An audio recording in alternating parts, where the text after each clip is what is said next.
এটা এই সিজনের ফার্স্ট ইনভিটেশন, জয়তী আর শুভ্রজিতের বিয়ের রিসেপশন।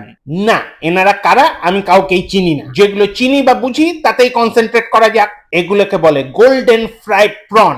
এখন আমি কম করে খাচ্ছি তো, তাই মাত্র 15 পিস প্রন খেয়েছিলাম। ভাবলাম আর কটা খাই, তারপর ভাবলাম না থাক, মেন কোর্সের দিকেই যাই। ভীষণ ছিল গরম, তাই মকটেল খেয়ে মন করলাম নরম। ডেজার্ট থেকে মেন কোর্স দেখলাম ঘুরে ঘুরে কি কি আইটেম আছে যেগুলো খাবো পেট পুরে।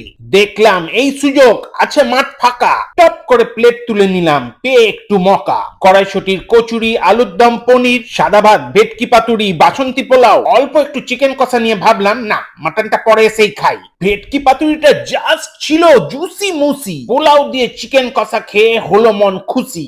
তারপর প্লেট চাটতে চাটতে কাকাকে রেসে হারিয়ে চলে গেলাম মাটনের কাউন্টারে। বললাম অল্প করে মাটন দাও, অল্প। আমি চাইছিলাম না, তাও জোর করে দিতেই থাকলো। দিয়েছে যখন খেতে তো হবেই। ডায়েট তো আমার চটকে গেছে সে কবেই। ব্যালেন্স ডায়েটটা তো আর আমার দ্বারা হলো না, তাই ব্যালেন্স করে ডেজার্টের প্লেটটা নিয়ে চলে আসলাম। উফ, গরমে ডেজার্ট খেয়ে কি শান্তি কি বলবো, কিন্তু শেষে আজ একটা মকটেল খেয়েই চলবো।